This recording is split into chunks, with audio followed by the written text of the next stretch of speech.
I'm not live, am I? Did this go live again without...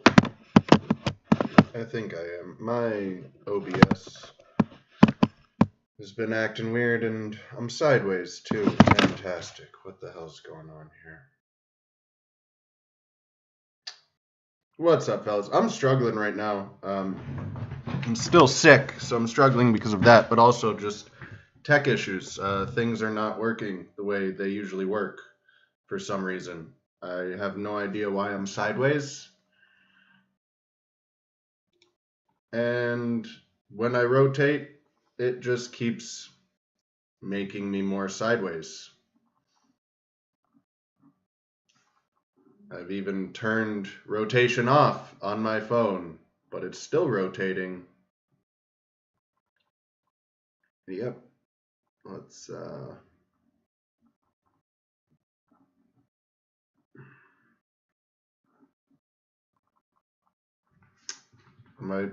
I was right side up from... Alright, well, whatever.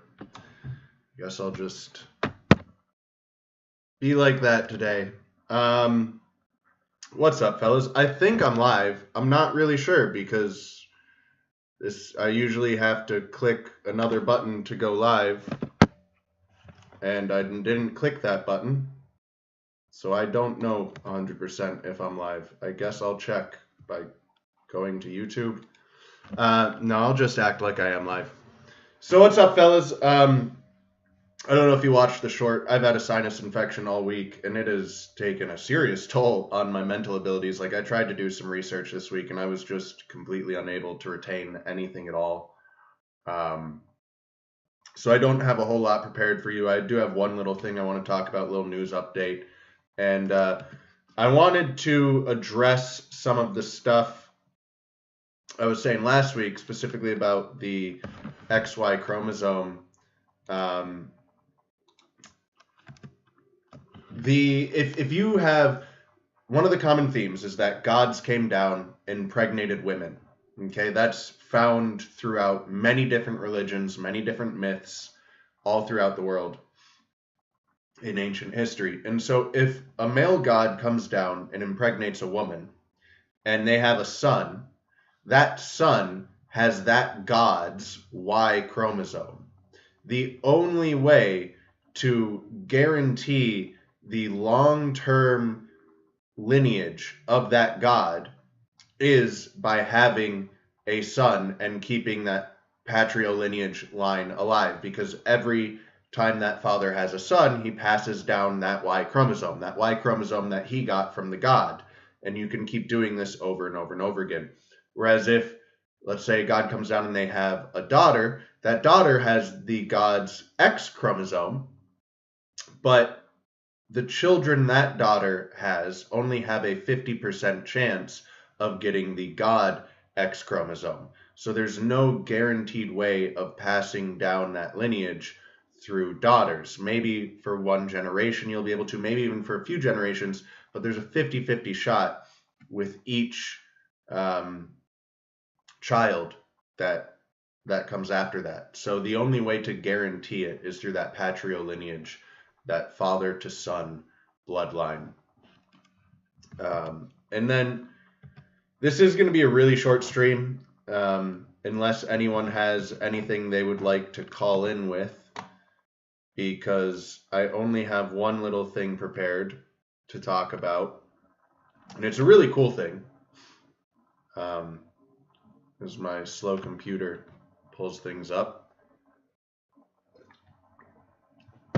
ClickSpring came out with a new video, and as you guys know, I love to gush about ClickSpring.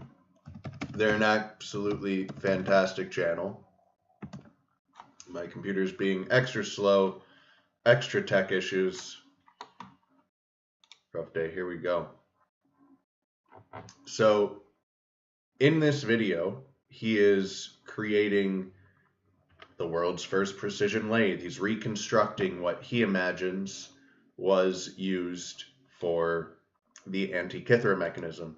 The Antikythera mechanism is far more impressive than most people give it credit for being. A lot of people are aware of the Antikythera mechanism, but they cringe when you use the word computer, and they, you know, I don't know if anyone's here, but I want to just let me know if I'm live. Shout out something. Hope I'm pretty sure I'm live.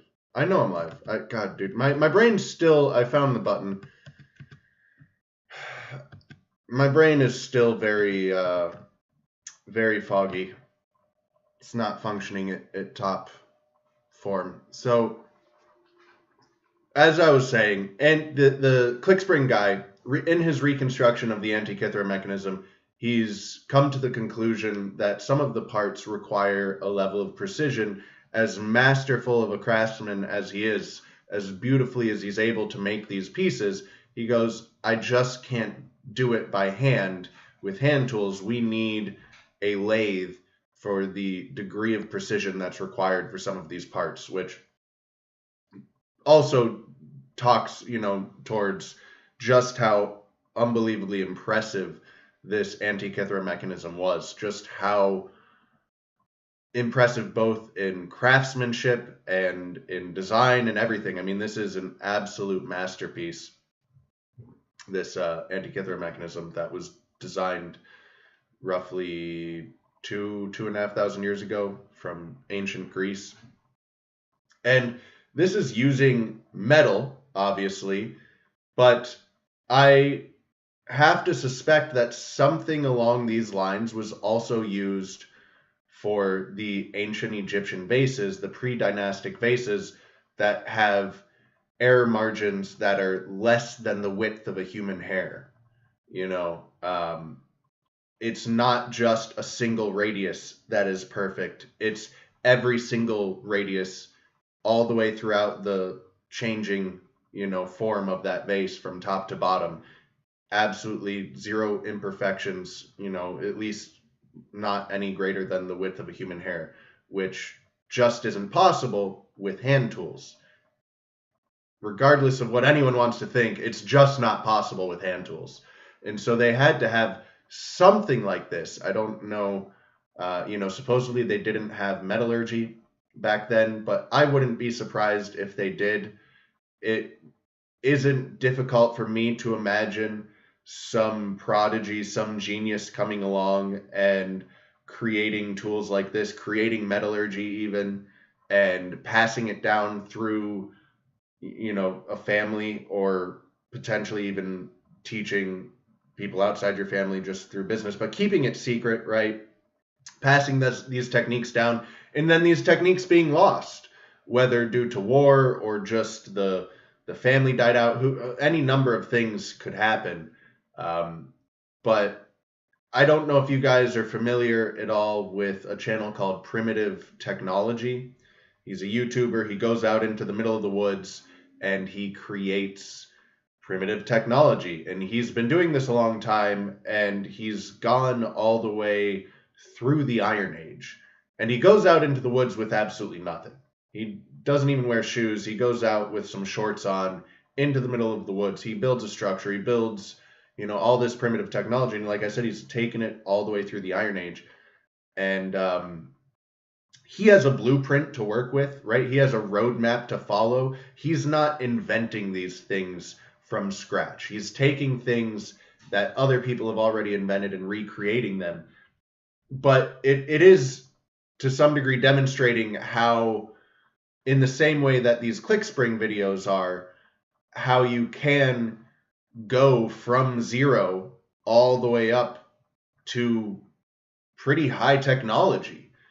So someone figuring out some of this stuff and getting there, getting even metallurgy, and getting, obviously in the Antikythera mechanism, there's gear work, very complex gear work, mathematics, all kinds of things. But with the vases, constructing a lathe, constructing a precision lathe, which in this video, if you're paying attention, he's still at the very beginning stages, but he goes through constructing this lathe and using wooden parts, and then he upgrades them to metal parts, and by the end of this, he has a very precise and tool that can make very precise pieces.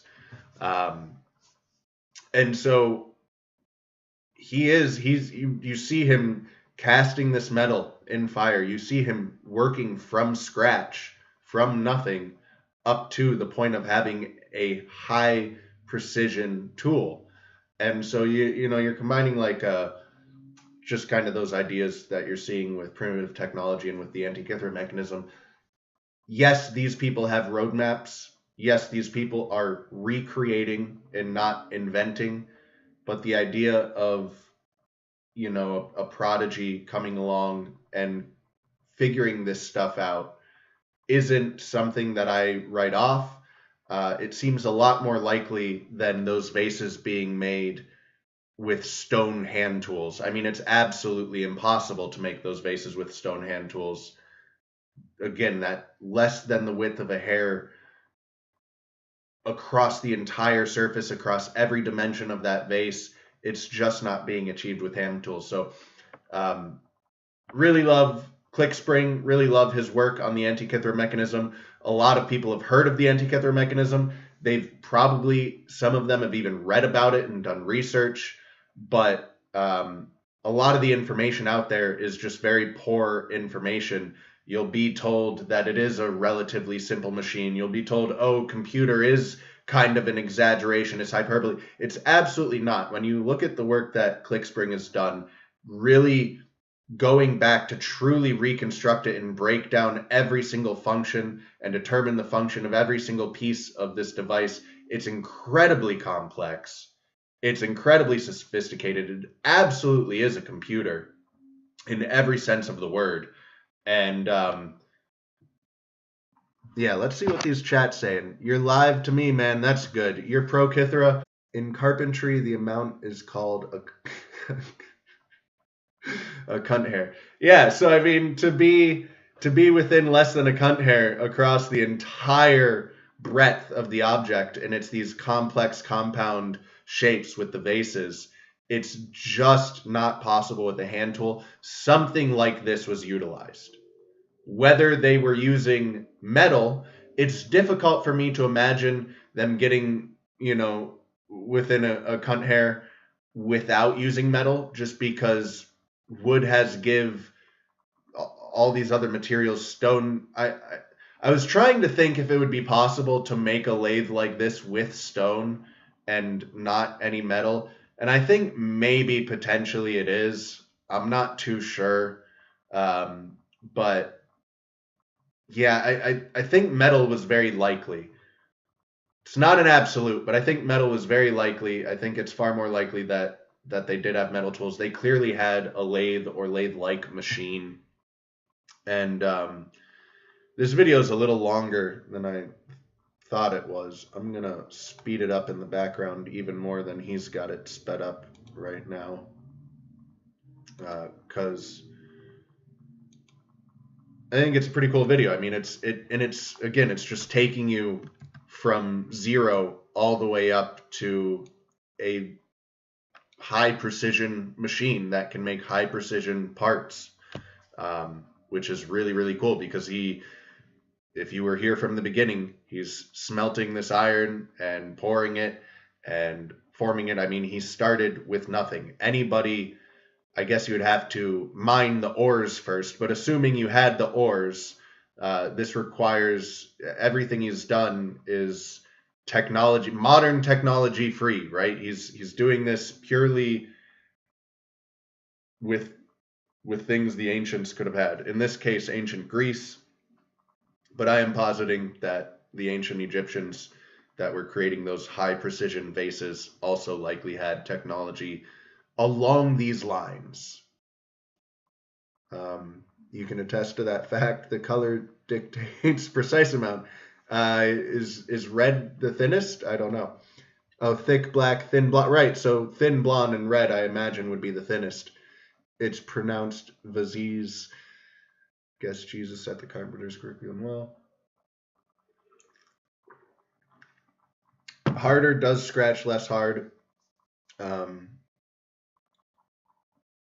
Yeah, and this guy is, as we progress, he's now gotten to the metal portion. So he is now lathing metal, and this chunk of metal is he's just creating a more precise lathe. So he started with a basic lathe, and he's been making improvements. He's been using the lathe to improve the lathe. That's everything you've seen in this video so far. He's not even gotten to the point where he's making any pieces for the Antikythera mechanism itself.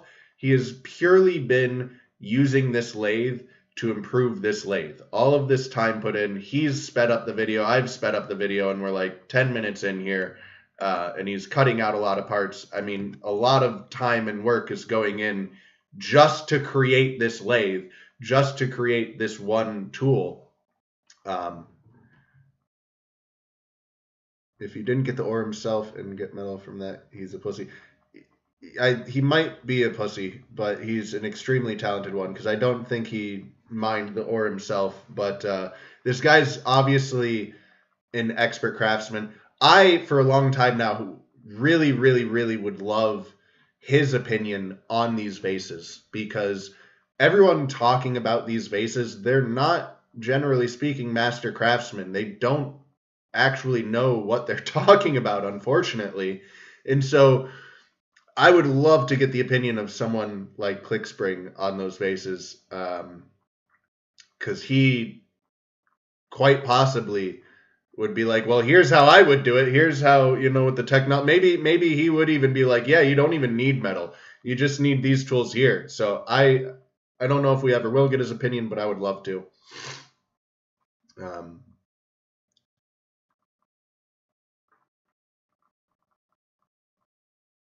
Yeah. So honestly, that's all I had to talk about for this week's episode. Like I said, I've been made fully retarded by whatever this sinus infection is. You can hear me coughing. I don't know if any of you watched the short. I didn't really get lost on my way to work, but I did. I was driving around an area that I drive around almost every day for work, and I made a couple wrong turns. Like, I really have been struggling just all week. So sorry I wasn't able to bring you more content, but I think this is really cool. I think this obviously is shedding light on the Antikythera mechanism. It's demonstrating just how absolutely incredible and impressive this thing was. But I think this also potentially helps shed some light, or at least, provide some thinking material for things like the vases as well. So yeah. I think I was just mentioning the time aspect because of the respect I have for it. It makes it just, when you really understand what goes into it, it makes it even more impressive. Again, people shrug off the Antikythera mechanism sometimes, and they try and be dismissive of how impressive it is, but it's an absolutely mind-blowing accomplishment. Reese got a tard, homie. It's okay. Reese got yes. Nothing is impossible. Generally speaking, I agree. The sentiment, I agree. So that was that. That's all I've got for you, fellas. If anyone would like to call in, please do so. I always enjoy the calls, and they're always welcome. But otherwise, I'm going to sign out. Rewind to the beginning to hear what I was saying about the gods impregnating women and the XY chromosomes. I think I did a better job of explaining exactly what I mean this time. Yeah, I'm going to catch you fellas next week, and I hope everyone's enjoying their new year. And that's that, folks. So, and you want to, well, feel free to call, man. I'll hang out for another minute, give you a chance to call. And I don't know why you'd be scared. We're all just chilling here. It's a chill Sunday night. You're not interrupting anything. right? So even if you're just calling to say hi, it's all good. You're but yeah, I legitimately don't even remember the topics that I was trying to research this week. My ability to retain information has just disappeared. Um, it's rough suddenly being significantly dumber than you usually are. Aren't we all, Mr. Morin? Aren't we all? You know it. You know it. Are you guys a fan of Alex Stein? That's, out of his playbook. I love the guy. I love the chaos. The chaos is fun. All right, Mr. Galunas, I'm trying to give you a chance to call, but if you're not calling in the next couple of seconds, I'm gonna sign out. So, uh, last call for Mr. Galunas's call. Yeah, man, it's something. I think even if my brain was functioning, I don't think I would even really have words to describe exactly what Alex Stein is. He's just a whirlwind. He is he's something for sure. A lot of people don't like him, and I get not liking him because he's just not your taste or you think it's stupid or whatever, but like people ideologically dislike him. People on the right are like, "Oh, you're harming, the right." And I don't know. It's just how do you take him seriously enough to even have those thoughts? You're in Zoom, but it's not connected. Well, I don't have you in my contact list, so I can't call you. There's nothing I can do about it. Boy, participants 3, are you in here? I didn't see. You are in here. I didn't. There's usually a pop-up up here that lets me know you joined. I never saw it. Never noticed it. So my bad. I was looking for it. So you should be able to. It says you're joining now.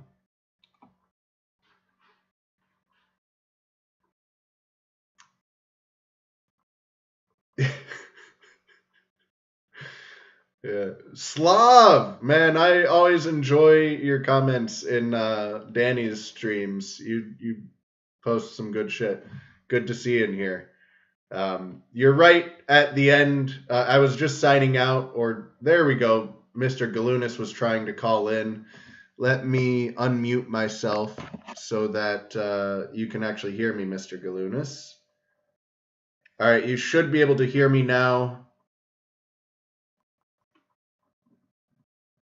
I don't think you've connected your mic yet, but that's okay. Yeah, Mr. Slav, it's a short episode today. Already covered the topics that I was going to cover, but we're going to have a quick chat with Mr. Galunas before I sign off for the night. He's got some interesting things to say sometimes. We'll see what he has for us tonight. And I didn't even look more into the redheaded. I want to look more into the redheaded Maoris because I think, if I'm remembering correctly, they're linked to the redheaded giants in the caves in New Zealand. Is that Mr. Galunas? Is that am I on the right track there?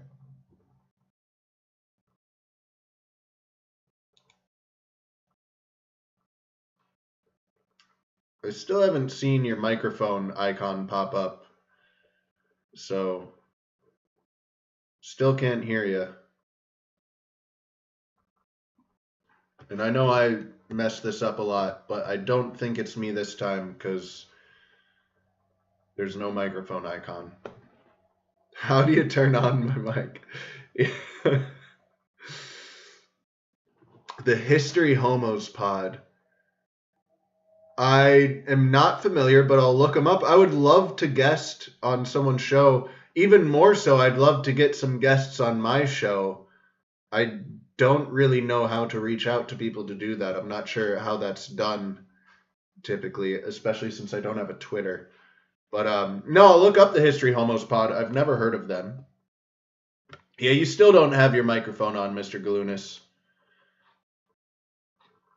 My internet and computer are very slow. That's why, by the way, I know people complain about the lag time between the stream and myself, and it's because I have shitty technology. So, historical homos, is this the same thing? What's this?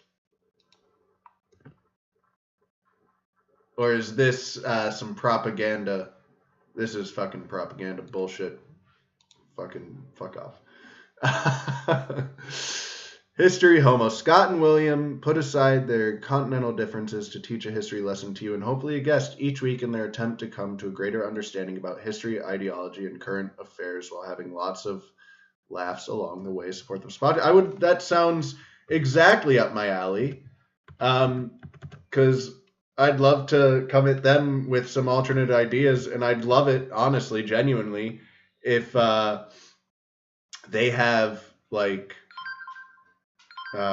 bird along, like, because then I'm getting closer to the truth. Like I love that. I forget the guy's name, but he used to be in the chat a lot in the earlier episodes, and he saved me a lot of time because early on I had a lot of things incorrect, and he corrected them, and I was able to verify that, yeah, he's right. So, yeah, I'd love to go on their show, and if they prove me wrong, that'd be a lot of fun.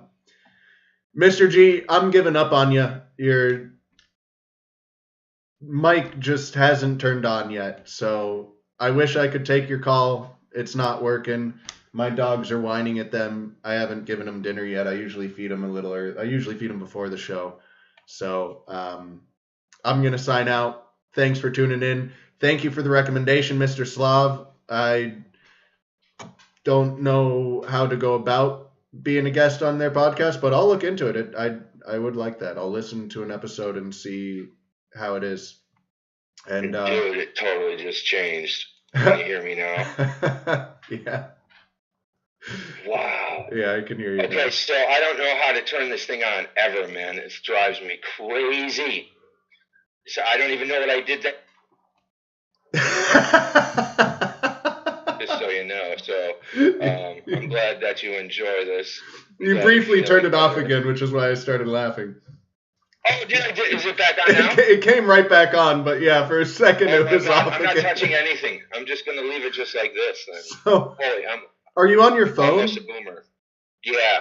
So for my phone, I mean, right at the bottom left corner is a mute and unmute button, or before it's the mute and unmute button, it's the join audio button, and it's just in the bottom left corner of my Zoom.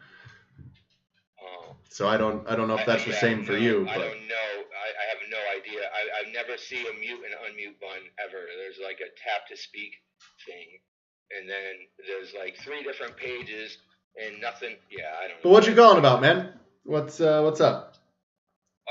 Now I forgot because I was freaked out because I'm trying to figure out how to turn the stupid thing on. Okay, so the red-headed Maoris, it's a thing about people leaving India through Iran, basically, somehow ending up, it was like 2 groups get in a battle, and they leave, and they end up in Maori through leaving Persia or India, like right in that area, right, through the Mediterranean, heading, basically backwards around the world, you know what I'm saying? Okay. And so they're the same people who left, they would have said they were the people in Peru, all the big-headed stuff that looks the same all the way around the Olmec people?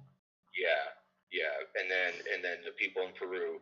It's called Skeletons in the Closet. That's the one you want to look up.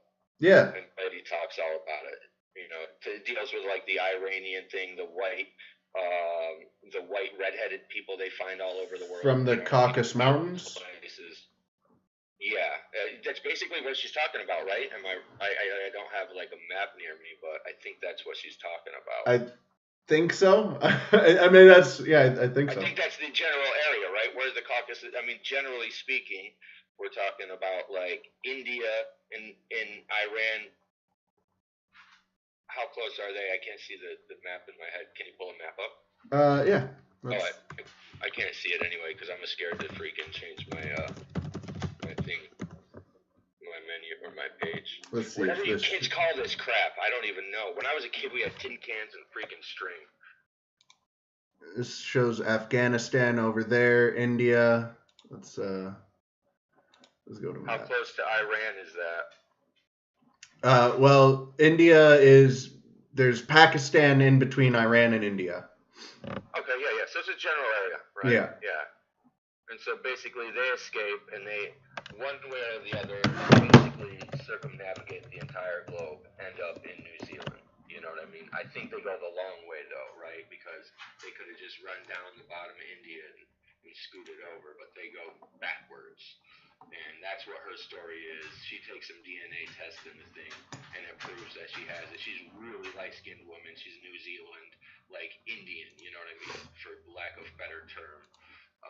And, you know, that's what her family's always told her was the story. And that's not what they teach in schools, obviously. And it kind of hits on, there's other stories. I mean, I think it's called the Ora Linda or something that talks about this fight between two groups. And they scare one off, and then they're a seafaring culture that goes around and basically, you know, sounds like very similar story, you know, like they're chased out, they go around the world and end up somewhere far away, you know what I mean? Yeah. But, yeah, that's a lot. I've pulled up the map now, and that would be, I mean, it's a straight line essentially, but from the Caucasus Mountains down through Iran, down through India, and then all the way over to New Zealand. That's right. You know, they're. What if you had to go through the Americas? Through the Americas, that would be going the opposite way. So you go through the Mediterranean Ocean. Right. And then out, like the Horn of Africa would spit you out. You know, like basically, I'm pretty sure she says they go backwards there. Okay. They end up in New Zealand. But, I mean, she had claims to, you know, Persia, first of all, she called herself Persian, I believe, in the movie. And then, documentary, whatever you want to call it, YouTube's video. And then she, what am I trying to say here? She called herself Persian. That's basically what it was. And then, you know, that hits on the whole Aryan thing and what the Caucasus Mountains. Basically, yeah. Anyway, the other thing I was saying to you before about all the mounds, right? I've seen people describe them as pyramids, so I don't know what you constitute a pyramid as. Do you know what I'm saying? Some of them are more pyramidal as well than others. You know, some of them, the line is more blurred. I generally, in my head, think of pyramids as stone formations, not earthen formations. Okay, that's kind of... Okay, so that's totally what I thought you were thinking anyway, now that after we talked about it there. Yeah, and there are some that have stones, so... Okay. You know, would you call those pyramids? I think some people do. I think it's kind of fair to do so. Where you're going. I think they're similar, and there's like, you know, maybe they didn't have... I mean, maybe they had the material, maybe they didn't. The thing is, if you look into those mounds, man, the amount of them is just, it's astronomical. They're everywhere. They're huge. They're everywhere. Everywhere. And they start, the weirdest thing is they start from the bottom and go to the top, right? The ones in Florida are the oldest. And then they go all the way up into Canada above like the Erie, and what's the other one? Lake Ontario. You go all up there, they go into New York. Some of them said as far west in Binghamton or Syracuse. I've seen some on the maps. But I think they probably go a lot further west. I'm pretty sure they do. As far as west, they go west all the way into like Iowa. Yeah, I mean they're all over, and I mean Montana has the megaliths. I wouldn't be surprised if there's mounds as well. So, yeah. And then the effigy mounds in Wisconsin, and then they have a bunch of effigy mounds in Canada too. But they just kind of cut it off because of the lines, right? You know what I mean? Yeah. People, we only study American history because really that's all that matters. But Mr. Slav is asking if I'm familiar with the Bosnian pyramids. Are you familiar with the Bosnian pyramids, Mr. Galunas? I've seen a bit of it, but I don't. I've seen that the guy. I mean, first of all, it looks like it's the hugest one, if that's the case, right? Yeah. But I haven't seen much about it. I got really excited by them. By the way, this meeting's about to end in 2 minutes, but I got really, really excited about them, and I really wanted them to be legit, and maybe they still are, but from what I can tell, it seems to be a hoax that they're a pyramid, that there was activity going on there. What isn't a hoax is the tunnels. Right. There are a lot of tunnels underneath the mountain, and those appear to be real. Those are very interesting. There's Roman work on top of the mountain. There's some Roman roads on the mountain. So it's been right. And there are some interesting features that it's not entirely clear to me whether they're man-made or not. But then they, like the guy excavating it, supposedly at least, has been caught, shaping the parts of it to look man-made and stuff like that, and so that kind of takes away from the credibility, as well as the fact that he himself has shifted his focus from trying to uncover the pyramid to exploring the tunnels.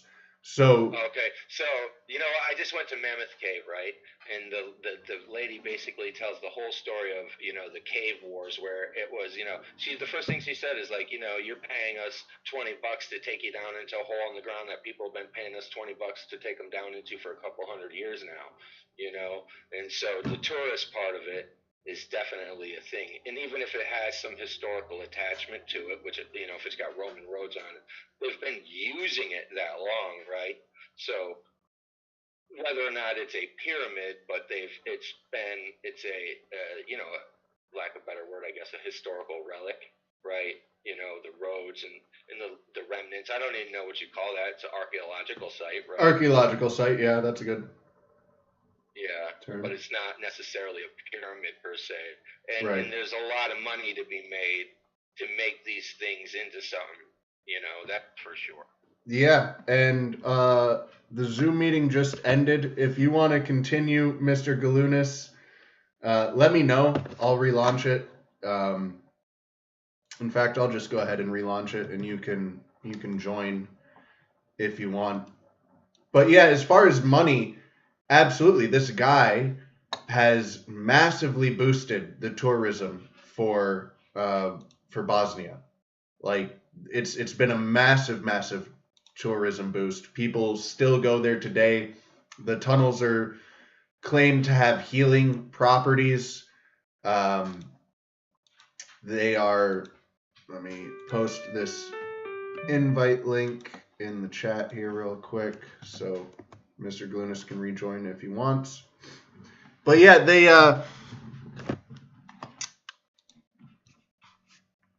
tons of people. I don't know the number. I have no idea what the actual number is as far as hard numbers. I'm sure you could look it up, but a lot of people every year are going to the Bosnian pyramid, and a lot are going for the pyramid part, and many are going for the tunnels, the healing properties of the tunnels underneath. So yeah, it's been very profitable. I don't know how much money he himself as an individual has made, but I know the country of Bosnia has definitely benefited very significantly from it. Let me join my audio so Mr. Galunas can hear me. You should be able to hear me now, Mr. Galunas, through Zoom. And I actually see you're up too. I can hear you. You can hear me? Yeah. All right, I think I could do this. I might be able to do this again, dude. There we go. We're figuring it out. Is it gone? Is it still there? No, is what still there? Oh, no, it is still there. All right. So I just toggled between the screens. I just get nervous with this, newfangled technology. We had an Atari. That was as computer as I got, dude. By the way, Mr. Slav, what are your opinions on the pyramids? I'm curious what you think of the Bosnian pyramids. let me know in chat. But Hey, have you ever heard of that dude, Armored Skeptic, on the YouTubes? he sounds very vaguely familiar. I've never watched him. I think I've heard the name a few Okay. times. Well, he's Canadian, so it's a lot of a boot and stuff like that. Well, I listen to Ryan and Manage, so It's tough, dude. It's tough. But, he sounds so normal until he doesn't, you know? It's just rough, you know. They look normal too. You can't help it. You're like, wow, I didn't Right? realize. And then you realize what they are. Yeah, it's tough because it's kind of like skinwalkers. What are you doing, man? I mean, it's all right though, I guess. They're better than some other neighbors. Anywho, right now I just totally erased my mind with that. Armored Skeptic guy. So anyway, he's, you know, back in the day of internet or the YouTubes when there was all the skeptics arguing with Christians, right? He was in that era. Okay. And then he had a little fallings off where, like, you know, the algorithm changed, wasn't picking him up. He said, blah, blah, blah, blah, blah. People thought it was going to be like curtains, and he's been making videos again. But one of the videos, I always thought it was, like, interesting the way he did it, you know, because he's skeptical. So, like, he would present it in a way where it was like he would go through the conspiracy part of it, and then he would go through, like, the rationalization part of it. And then he would give his own take on it. And then he came up with a take basically about electricity with the pyramids, basically that they were that in conjunction with the Sphinx is a chemical power plant. I mean, yeah, basically that's it exactly. And he had this picture of a battery, dude. And when I saw the picture of the battery, it blew my mind because when I've been looking at those pictures of those mounds, you know what I mean, all over the United States, and they're by running water, and the picture looked just like that. The mounds will have a square that's like 27 acres, and then they'll have a circle right next to it that's like 19 acres or 17 acres, and they're all the same size. And when I saw a picture of this battery thing that he picked up, that's exactly what it looked like. It had that same picture, you know what I mean? I was like, holy cow, the shapes are all the same at least, you know. And then there's that picture of that, who's that, the guy, the Russian scientist, Grebin, I don't know, Russian name, where he had those bee wings and he was levitating and like it looked like he had. I saw that. I don't know what to think about that one, man. It's on well, first of all, it's on the internet. It has to be real. Right. So. Yeah. Yeah, I don't know. No, but then okay, so then what got me my boomer ass when I first saw it, and then there, when you look up that right, there's that picture of a guy with he's got like shapes, and he puts something near it and it starts moving, right? Have you ever seen that one? Not from that vague description. I maybe, but I don't. Yo, come on. He has shapes, and when he puts something near it, it moves. That's a pretty vague description. Yeah, okay, I'll give you that. That's a pretty vague one, man. I speak you know what I mean? So, I was with you for a while, though. I was following along. I don't know. It's basically like you see a guy, he's on a table, you know, in like a kitchen, it looks like, and he's got a bunch of like a pyramid shape made out of wire. Phone's not ringing any bells. Yeah, okay, whatever. But anyway, the whole thing with the bee wings is like that they don't. It's based. Yeah, I don't know. Then it's based on the shape of them. Right, the electromagnetic stuff. I don't think that's real. I don't state that with absolute certainty, but that's something that yeah, I don't think so. I think that's a hoax, personally. Word. So my thing was like, what makes a chemical, right? Like, it's the amount of electrons, and it's like the electrons and the amount of those particles, right? That makes it that. Sure, I guess, yeah. Okay, so what would that look like? That would be a shape, right? Like if you take 3 electrons and 2 neutrons, right? Like when you look up the chemical shape of, or the chemical makeup of something like atom, like a molecule has a specific shape. Right. Yeah.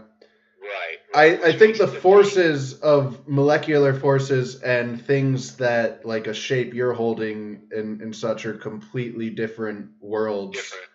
And so what's operating on a molecule is not going to be operating, in a rectangle you hold in your hand.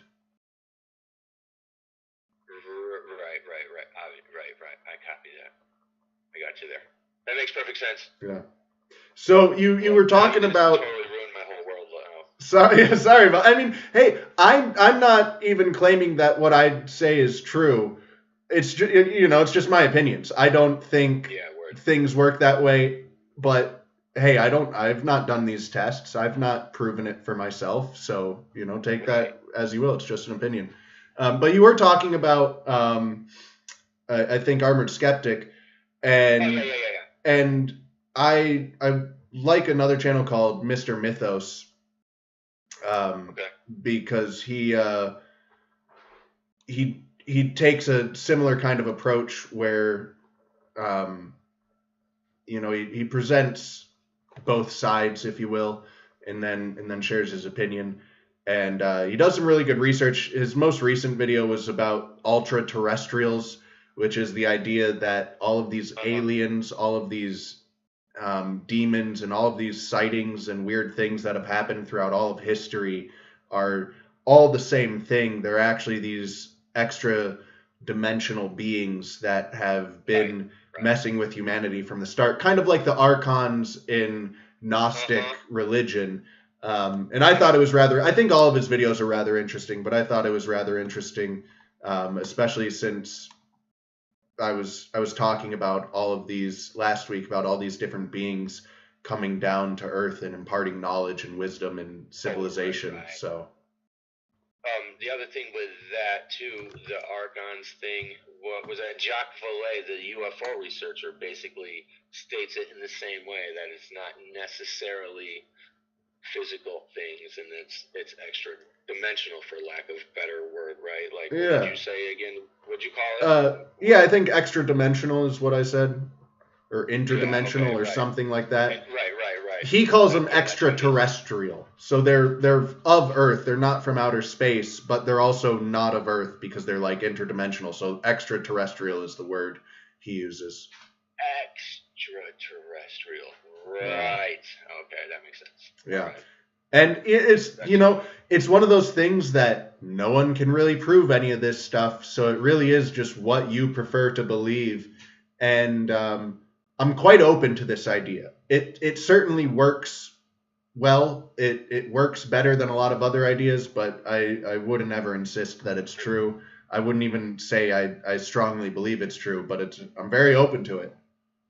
It makes sense though, with if you're moving through a dimension, you're not going to be able to witness it properly. Yeah. From one dimension to another, you're not in the frame. Right. And then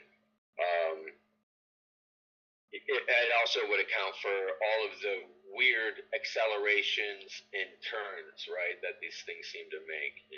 Right, because they're not even physical. They don't have a physical. They're just essentially just an image, according to the opinion of Mr. Mythos.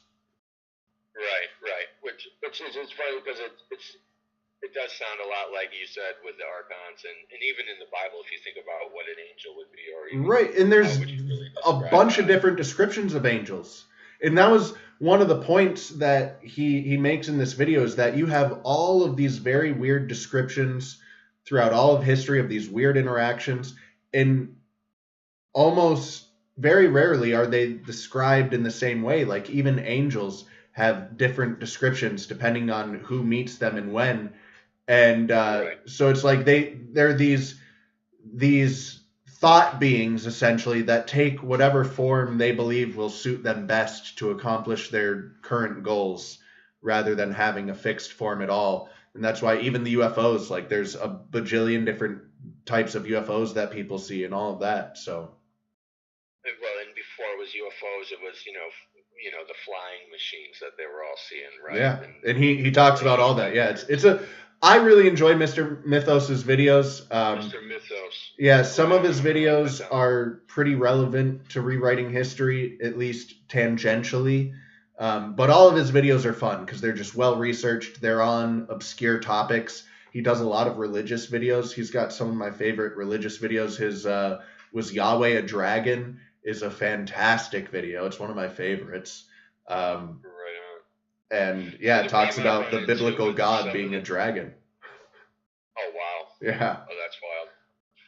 Some of the stuff I run into is what do you constitute proof at a certain point, right? If you're not going to take the mainstream because they lie to us, well, but then what do you just cherry pick what you want?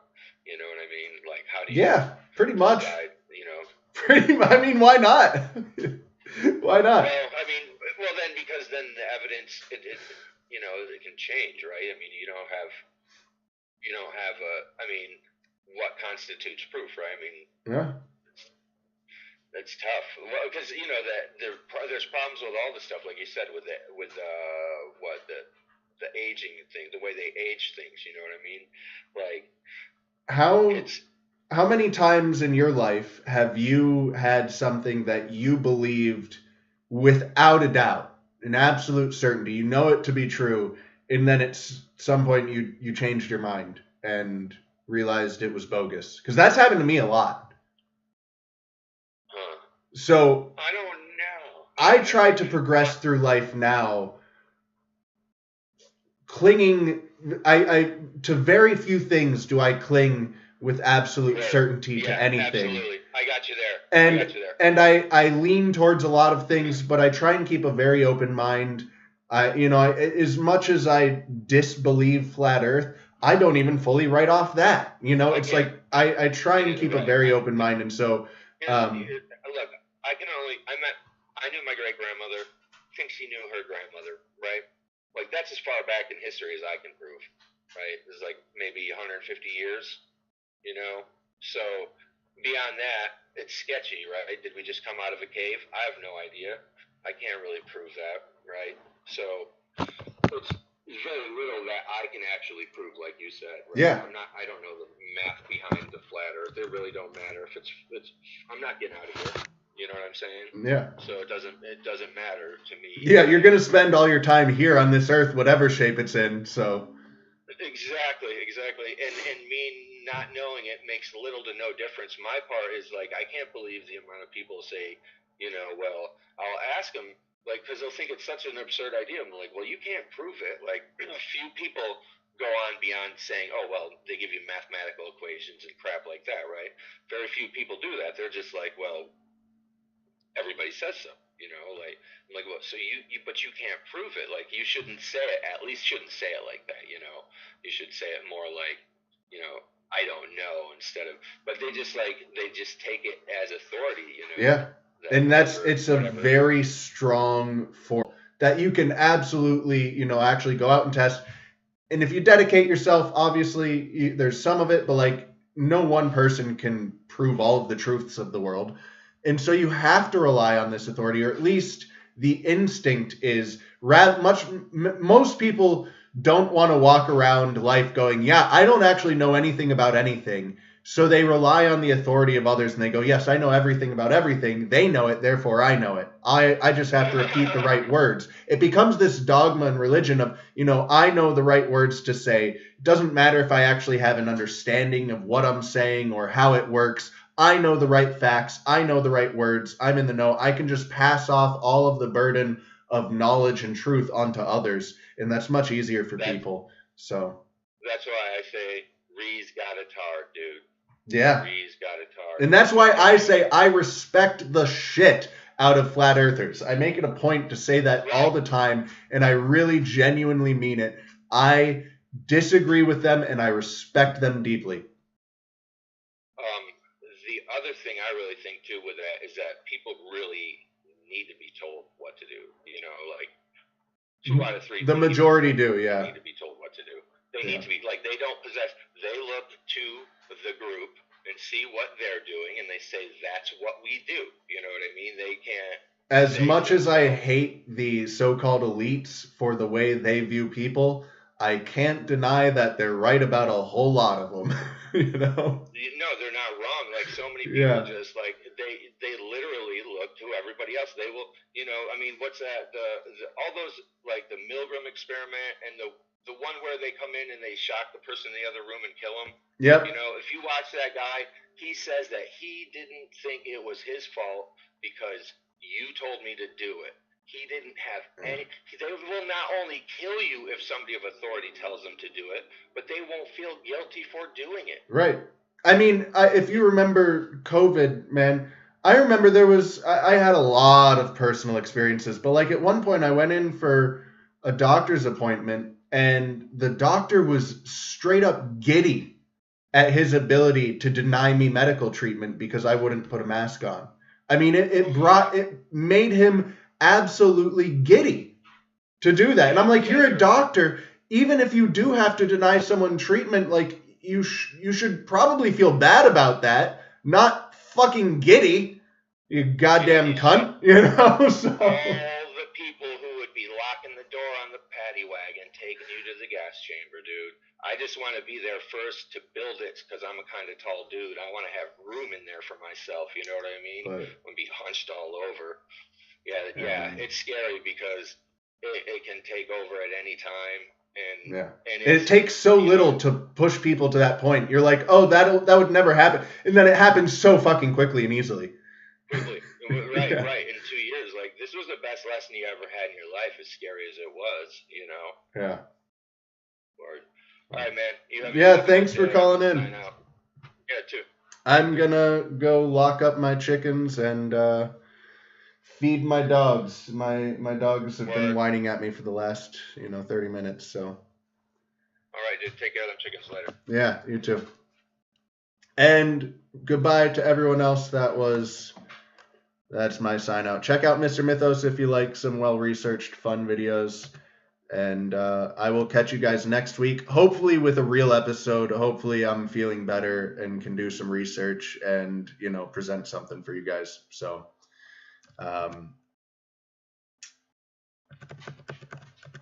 brain slow still, forgetting how to end the stream. But I got it now. So, peace out, fellas.